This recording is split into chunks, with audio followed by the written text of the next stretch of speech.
nyonso alingaka mobikisi na bengi bino awa na Mes TV 243 Mes TV 243 kobukana te okomona ngai mobikisi okomona monze ya loyembo tala ndenge ya yembeli bino Mes TV 243 s'abonner massivement s'abonner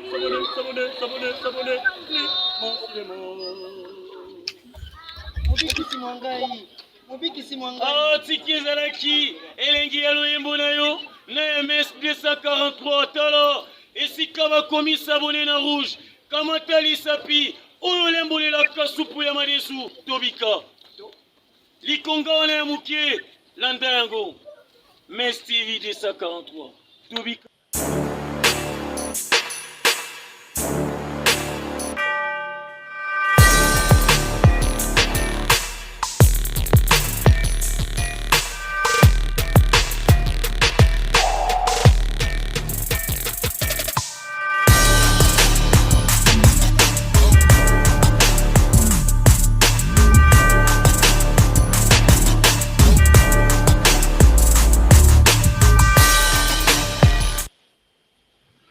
Bonjour, bon après-midi et bonsoir chers internautes, c'est là de pas de vous nous capter.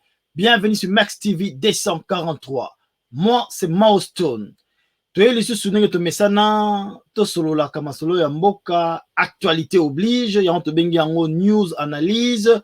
Tu es kakosala to kanisa mamboza ko lekana mboka. Mais avant tout, to kosenga na bino merci pour la fidélité, merci pour na soutien bozo kopesa na ba support bozo kopesa na biso et surtout ba feedback bozo kopesa biso pour permettre toi améliorer musa tozali kosala en tout cas de partout bozali merci na bino nyonso États-Unis, Europe, Afrique, partout Asie, partout bozali en tout cas nous sommes tous des cœurs et voilà encore on va en profiter pour nous lo balabande ko na biso bazali na Goma qui ont toujours de cœur na bango malgré l'équipe malgré aux koleka et d'ailleurs tout c'est pas parce que situation est un peu à la normale en tout cas tous allez na esengo mingi peut de cœur na bino malgré dans la musique vraiment il y a un de bon moment lelo to solo là to ebi actualité ali vraiment makasi mokonzi mboka ayambaki ba sénateur le samedi cité de Loya to kubeta masolo wana pe masolo ba carte visa ezali nan esili na noté parce que c'est encore actualité pesa encore ma révélation ya makasi na kati ya kolobela et to ko avant to bandani so to kende liboso na ba titre bimi en lelo poto mega koyeba qu'est-ce qui se passe na étendue ya République démocratique du Congo mobimba. On va décoller. Congolité, la société civile dit non à une loi discriminatoire. Mutombo Kembe 1,7 milliard de dollars américain d'investissement pour la RDC.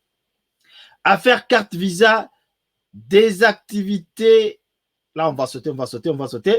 Les conseils d'administration des entreprises du portefeuille se plaignent des instructions unilatérales de l'IGF auprès du Premier ministre. Détournement de dons pour les déplacer, ceux qui se sont livrés à de tels actes vont subir la rigueur de la loi. Sama Lokonde. Premier ministre, évidemment. Nord Kivu, 12 localités sont passées sous contrôle des FARDC. Et enfin, Kinshasa, la BCC place l'hôtel de ville sous embargo pour l'insolvabilité. Voilà, on les a battus très bien. Rapidement, tout ça, commentaire dans le titre. Oyo, Tokobanda na Congolité. Tu es qui actuellement, si tu es déjà sur la Congolité, Oyo, na week-end. Mais actuellement, tu es qui c'est encore et actualité à Makasi parce que Noël Chani a zotikate et puis tout le monde dans Otika Azali va mater. Tu te rappelles que la loi Congolité Oyo eza ko exclure nationalité à Mutumorote. Vous avez qu'on retirer nationalité à Mutumorote, mais sauf que Noël Chani a demandé à ce que pose à la candidat président de la République. Il y a RDC, il faut des pères et des mères congolais.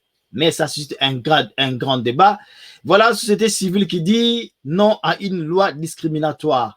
Pour la société civile, ils se sont réunis le dimanche, hier, où ça les communiquer, la société civile, c'est BLP, hein, ça les communiquer, sanctionnant réunion, rencontre, où ils disent non à une loi qui est discriminatoire, une loi qui essaie un peu de d'écarter certains Congolais na magistrature ya mboka.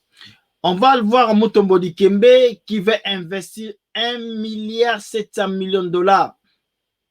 À cette interview de la Voix de l'Amérique, a confirmé que non, Azoya ko investir dans la République démocratique du Congo, Azoya 1,7 milliard pour créer un emploi dans RDC. Voilà un digne fils du pays.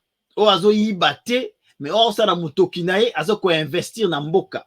Ba msusu bazo yiba na Mboka, bazo ko investir na Libanda. Oza leçon. Ole bo l'excella episode na makelele pamba pamba na ba télévision na ba radio. Fene bo sala misala oyo ndeko oyo azali ko sala. Mutombo Dikembe qui va investir, il a même dit qu'ils sont en train de travailler déjà, il est déjà en collaboration, il est déjà en contact, il a des contacts avancés avec le gouvernement. Déjà qu'on travaille sur ce programme, il va investir plus d'1 milliard de dollars dans la République démocratique du Congo. D'ailleurs, déjà, il a déjà investi dans le secteur de la santé. Dans l'hôpital, dans la ville de Kinshasa, dans Tchango, Ayaka na bus dans le temps, il a toujours pensé à son pays. Il y a un tour singa pe na bande kono so na ba moyen o bazali banda bana kati ya mboka to kanisa na mboka ko kanisa na mboka zaka te ko koma ministre ko koma kaka président ko koma kaka député bo pe ko investir na mboka bo créer ba emploi souci bo zarano ya mboka kasi yango na te investissement de ko créer ba emploi te pour lelo économie nyoso na biso za na mboka ba étranger ba boulangerie ni to mona kawana ba industrie de to mona kawana nyoso na mboka ba étranger. Biso moto na biso na eloko moko te kaka makelele ya wenze. Voilà moi na mboka oso ko penser toujours na mboka na ye. Oso baganga bazana ba mbongo wala ba mbongo to ebite ba mbongo ba tchaka yango wapi. Obe ba yiba ba mbongo ya l'état mbongo be tchaka yango wapi. Voilà, kucha bona Mutombo Dikembe tozali ko zele onde ko na biso oya ko créer ba emploi pour misala ezalité na mboka. On va aller les conseils d'administration des entreprises du portefeuille se plaignent des instructions unilatérale de l'IGF auprès des premiers ministres. Tu sais bien que non, IGF veut dire que si ça va audit dans l'entreprise publique est belé. Alors, rapport ou audit, on a des scandaleux. Rapport ou audit, on a des ils ont la passe, détournement, usage de faux, attribution, avantage, qu'on méritait même pas. Alors, IGF a appelé ça qui va rapport dans la première ministre, à ça qui va suggestion de la première ministre, et certaines entreprises, il y a portefeuille, instruction pesamaki, na ba mode de gestion na bango, na ba sortir ba fond na bango, alors bango baza ko complaindre. Ba bien te ba instruction, monsieur Gilles azoko pesaka.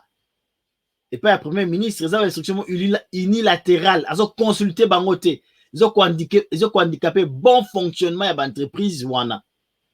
Ils ont supprimé, ils ont stoppé l'avantage. Il y a PC, il y a administrateur actif et non actif. Il y a l'entreprise, ils ont droit à bango constitutionnel. To boité. Mais depuis bazo ko betazi na ba gestion bozo le lakara na ba entreprise wana parmi ba administrateur o ba sali memorandum wana ba tine pas ya premier ministre eza ba administrateur ya entreprise ya Sonas SCTP Foner INPP Régie des eaux OGFREM na FPI ba on va déclarer mais ça c'est parmi ba entreprise msu soupe o ko domso baza na ba kati ya ba gestion baza epé ebele donc voilà.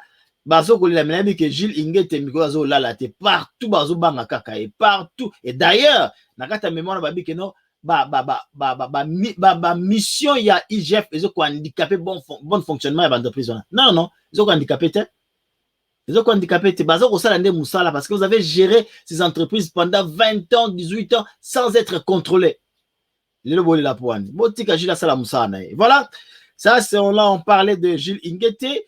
Et maintenant, on va parler de détournement de dons.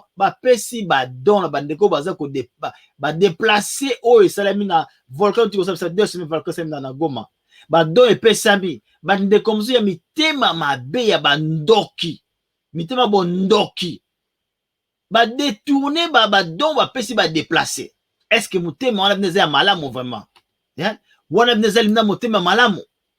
Baki détourné yango premier ministre quand c'est interview na le point de presse ne Léona Goma si qu'on dit ba ki nandila les anzala Bukavu asenga bi que justice ko landa batu wana nyoso D'ailleurs, on va en profiter que le Premier ministre a annoncé certaines mesures à permettre à ce que la population de déjà dans la Goma, pe ba zone ezali sinistré, ba to ba fa dans les sous tout naté, après ces mesures ebele to zongela point de presse wana to so Bolanda ki tout ça to check déjà point de presse wana direct parce que ba to balanda ceux qui Bolanda ki te Bolanda bozon na Max 240 bon la point de presse ya Premier ministre Sama Lokonde asali leo na Goma ndeto za ko babo azali na nzela na Bukavu bazo zela pe na Bukavu pe le général gouverneur il y a Nord qui va ça qui état de lieu, il y a état de siège et voilà annoncer qu'il peut retour Yaba dans la classe Kala Mingite. On va rapidement avancer. De quel dossier il y a hôtel de ville. Hôtel de ville, qu'est-ce qui se passe? Kinshasa, la BCC place l'hôtel de ville sous embargo pour l'insolvabilité. La Banque centrale du Congo, donc, banque commerciale ba defisa lisusu hôtel de ville mbongo te po na nini parce que akoka kofuta banyongo te basengi na ba banque commerciale ba defisa hôtel de ville kaka te mais ba defisa pe Gentil Ngobila te esuki kaka na ye te basengi ete ba defisa ata ministre provincial de l'économie te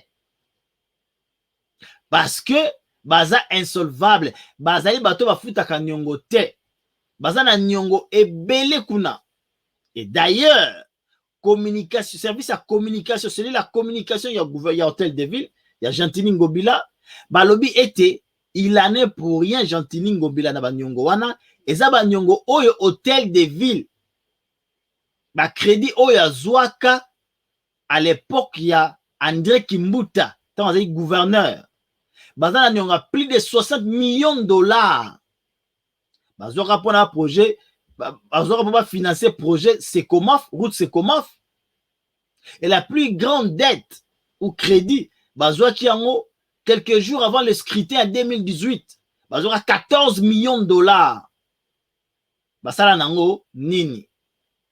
C'est pourquoi aussi, IGF, il faut pas qu'il n'ait audité hôtel de ville. Parce que si balobaji bango moko, ba banque bango aussi ba étaler vérité zakuna. Procureur général de la République, clameur yango wana. Pour nani ete ko saisir dossier wana te. Toyebi que l'ancien ministre de l'économie to ya finance, il y a gouvernement provincial à l'époque il y a André Kimbuta. Il y a ça liboso ba juge et lié dossier ici la kakaboy les banques ils ont confirmé plus de 60 millions de dollars. Faut bango pe ba kende devant la justice mbongo ya ba contribuable ekenda wapi to senga na IGF ba kende ko sa audit hôtel de ville to senga na procureur général de la République clameur public banque azolela bolandela biso bato te mbongo ya misolo ya l'État qui ça bandela ezate qui ça mosoto voirie ekufa mais plus de 60 millions de dollars kenda wapi banque mondiale va ko financer ba travaux sur ba assainissement IGF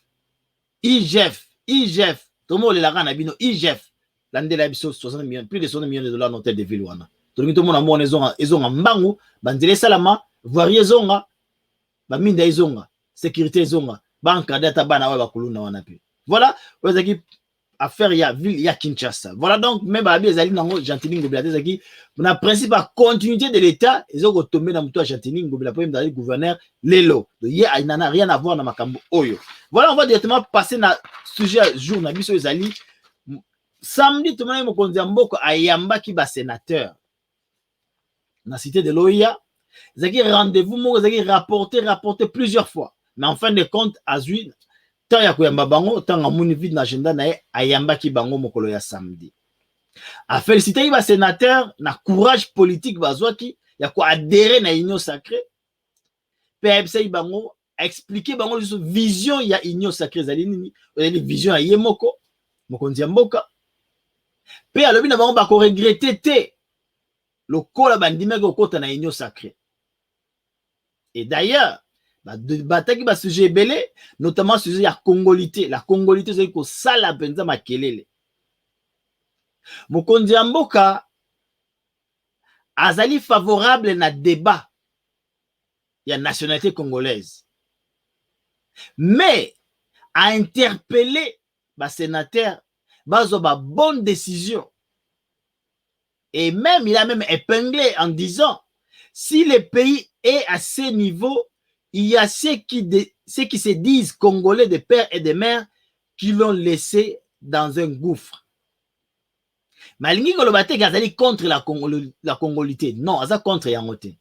Alobi ete so pe mboke comme to comme lelo ezali pour appeler ba congolais de père et de mère. Et d'ailleurs alobi aza ko lité pour na ba pesa ba ya ko lever ma faire ya double nationalité depuis que la nationalité congolaise elle est jalouse. Bandeko bazana libande ya mboka bazana ba double nationalité va permettre on va s'exprimer politiquement. Bazala active na vie ya mboka parce que bazala vraiment exclu. Mais la affaire à congolité a sengi na ba sénateur bazala ba décision de très bonnes décisions pe azali contre yango te mais azali favorable na débat wana.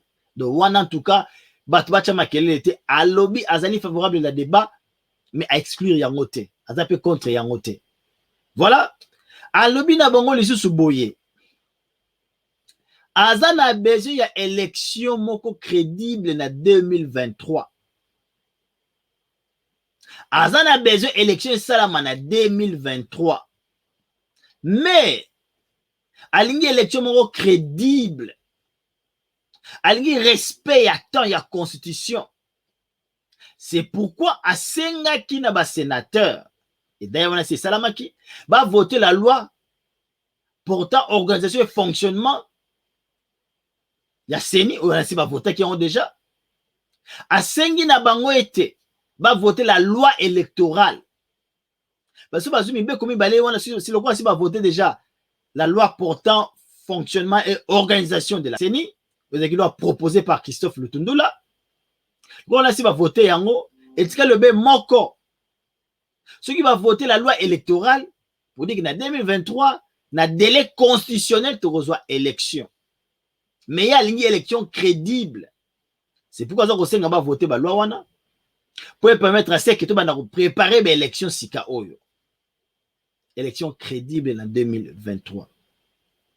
Abi alingi amona était tout respecter calendrier électoral. Dans ma phrase je tiens à l'organisation d'un processus électoral crédible. Voilà mon konza mboka mutalobaki. Ngaite. Bato balobaki yo non élection aux en 2023 nazo ko contredire répéter nazo ko affirmer le côté nazo ko répéter maloba ya mokonzi ya mboka alobi soki ba voter ba loana akolinga to respecter calendrier conformément à la constitution de botika ya kotia makelele pour y alingi à respecter yango senga ba sénateur ba permettre ye à respecter azana posa ya ko respecter élection na 2023 azana pela posa ya élection moko crédible transparente. Yango wana aza ko senga na bandeko ya Sénat bazo ba très bonne décision pour esunga mboka pour population zali ko tala bango population zali na besoin na bango o etali makambo ya ko lever ba immunité ya ba parlementaire parce que zali na ba dossier zali ko traîner na Sénat notamment dossier ya Matata Ponyo na ba sénateur mususu. Ils ont besoin d'aller traîner dans le Parlement, l'Assemblée nationale, pour pas lever l'immunité à tout mususu, il y a parlementaire mususu, ils ont koumé là. Yango wana sengi na ba sénateur. Alobi na bango, ne faites pas obstruction à la justice. Parce que bazali kota la Sénat oyo. Ba décision bokozwa, so bozi ba décision mabe ko discréditer Sénat. Mais alors, bon ça la obstruction à la justice c'est c'est un sénateur pour dire que non le dossier Matata Ponyo il faut boter la yango pour dire que ba dossier o monsieur étiqueté ba sénateur monsieur Mibale wana il faut boter la yango c'est pour dire aussi dans l'Assemblée nationale ba dossier wana ba lever d'immunité ba parlementaire wana il faut boter la yango pour population zali kotala pe mokili mbeza kotala rabino C'est besoin de décision mais qu'on discréditer l'institution où il y a démocratie. Où vous allez Sénat, l'Assemblée nationale. Voilà. Alors, ne faites pas d'obstruction à la justice. Mais va faciliter l'instance judiciaire. Va sala musala na bango. Bon, ça, obstruction, mais bon, faciliter l'instance judiciaire, va sala musala na bango. Bah, tu vas belé. Mais aussi, un problème, il faut relever, wana. Parce que les gens se protègent. Ils sont dans le Sénat, ils sont dans l'Assemblée nationale. Surtout dans le Sénat. Ils se protègent entre eux. Ils sont dans la union sacrée. Bamsou ba yebiki basana makambo parce que ije fasisi na musana été. Eza na présidium wana ya Sénat. Quelque part basana solidarité wana. Bosu to longoli yaye soki yanga paye to kosala nini. Ya mo bango nyonso bazo ba to basana kata union sacrée. Surtout ba gestionnaire ya administration passée. Parce que bango ebele basana kata kuna kata Sénat. Nabi bango les nabi ebele basana kata Sénat. Bazo banga kosala kozwa courage na ko lever immunité à matata pour les deux autres sénateurs parce que avec le dossier est silité IGF Mosala pe est silité il va même na présidium à Sénat bako banga pe bango bazo ko banga parce que avec ko kwela bango mais mokonzi mboka ba sala obstruction en justice té ba faciliter justice et cela musana on doit lever ba immunité objectivement en respectant la loi. Comme ça, justice et ça là, donc voilà, place na tozoko landela, tozoko beta cette pour na Sénat parce que Sénat te beke kuna batu baza ebele solidarité zali za o baza na kati ya union sacrée tozolo ba yango. Bazali na ba dossier ebele pour IG fasisi na musala, même na kati ya présidium wana. Mais ba sengi na nouveau de très bonnes décisions objectives conformément à la loi et pour permettre à ce que justice et ça là musala na yango. La population a besoin d'une nouvelle dynamique pour répondre à ses attentes. Oh, à bêter le société. Ah bien, peine à sécuriser la priorité na sénateur. Population a besoin de dynamique à ce que la solution na ye. Elle a besoin de solution à problème na ye. Et d'ailleurs aussi, il a félicité pour avoir voté qui prolongation il y a état de siège. Parce qu'il y a un besoin. À 5 pendant qu'il y a vacances parlementaires, va créer un mécanisme pour permettre au gouvernement à se décider sur l'état de siège. Il faut prolonger, il faut créer conformément à la Constitution. Voilà, c'est ce que Mokonzi Mboka a lobby nos sénateurs. Abi tous on déterminé tous on appelle moyen qu'on peut faire des sénateurs pour passer la musala bon qui qu'on a franc kuna. C'était ma casse à Robert na raconte mon mot ezali misato. 1 à sengi na bango va voter loi électorale.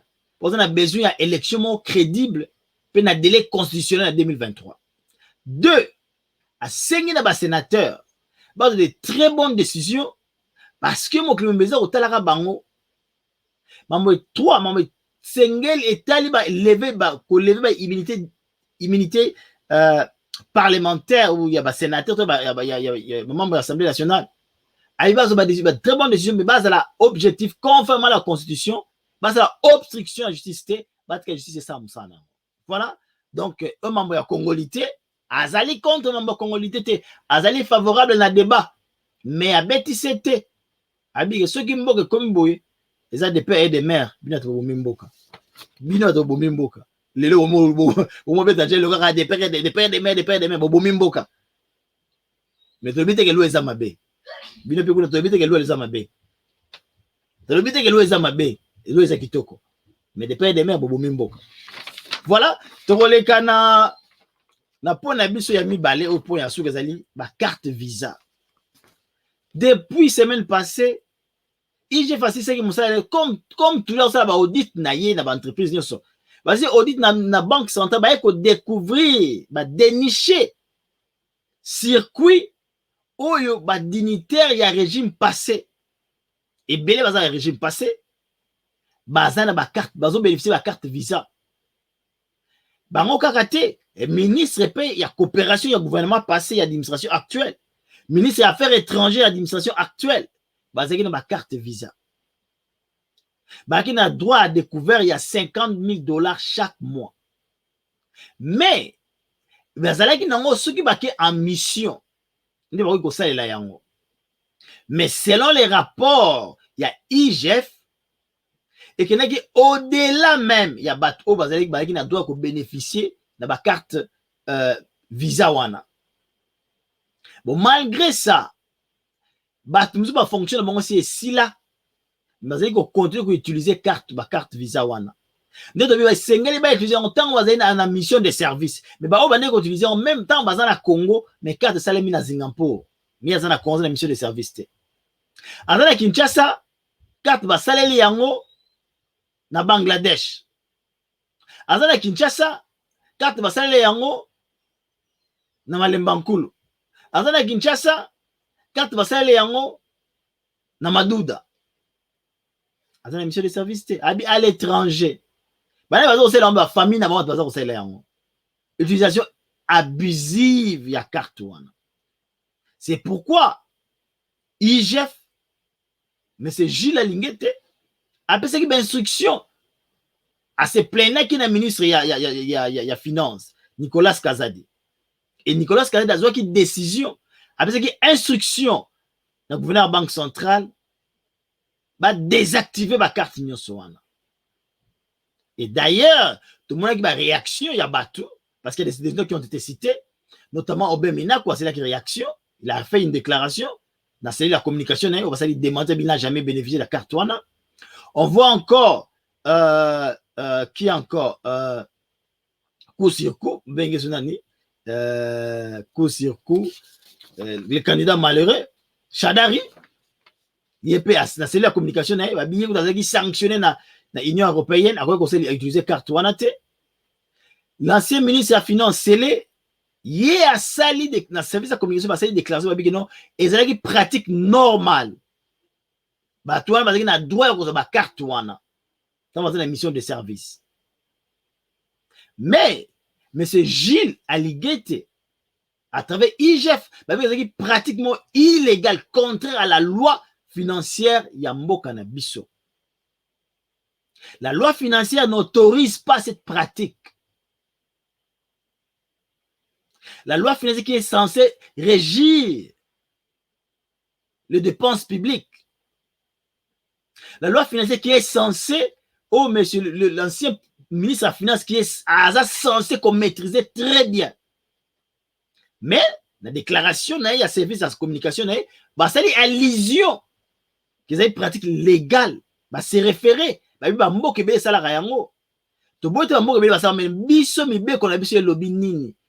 pratique illégale, c'est contraire à la loi financière régissant la République démocratique du Congo, les dépenses publiques. Voilà. Donc, il faut qu'il y ait la justice. Et d'ailleurs, il y a un honorable Eric Ngalula, où Lelo a déposé,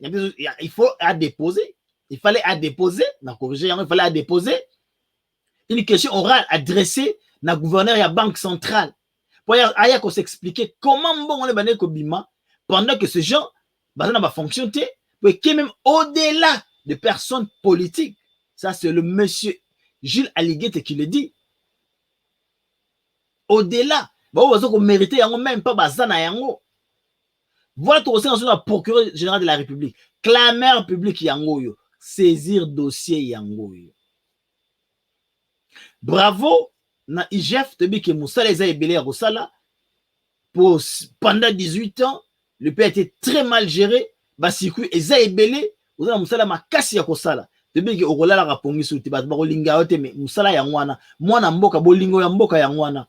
Ba corrompre yote. Ba l'épée ébélé. Ba investir dans mboka te. Justice, c'est ça, Moussa. Ba te force à déférer devant la justice. Ba teng ba pilier, 8 piliers influents. 8 personnages influents à Joseph Kabila. Maintenant, on va comment la volonté. Mais maintenant, on va comment la bonne. On va impliquer na kat. Donc, c'est la justice, c'est ça, Moussa.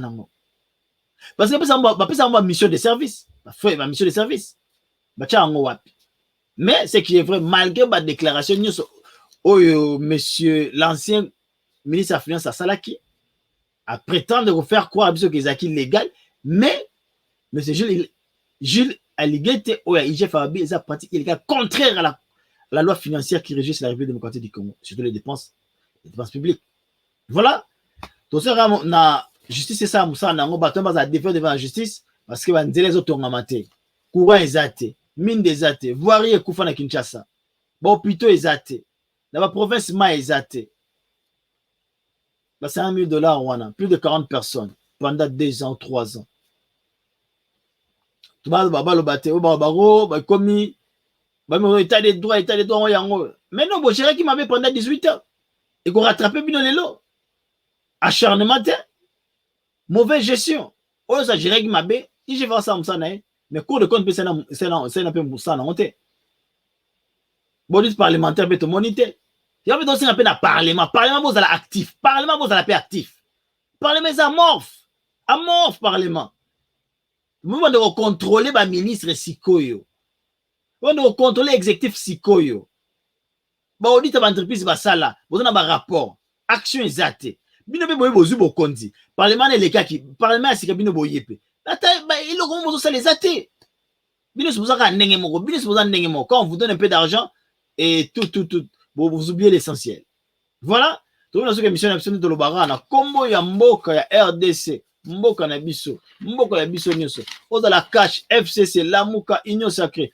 le Congo nous appartient tous photo bongisa mboka wana les lope pour preuve so mboka bongité ba o bazaka ba ministre ba konzi ya mboka ata yemo mokonzi ya mboka le soka beli ba kende wa traitement libanda kwa lelo la zeli mboka za obongate so bo beli le traitement libanda yo ni mboka za obongate bana ne ba tanga libanda ngo ba ni mboka za obongate alors bobongisa mboka totika buzo ba pampa OK voilà tout ce qui wana pona lelo kande ya mboka leki mingi tuteni prochainement na linga bino mingi ba cher internaute zara mosolo ya mboka zo pisa kanda tuteni prochainement bye.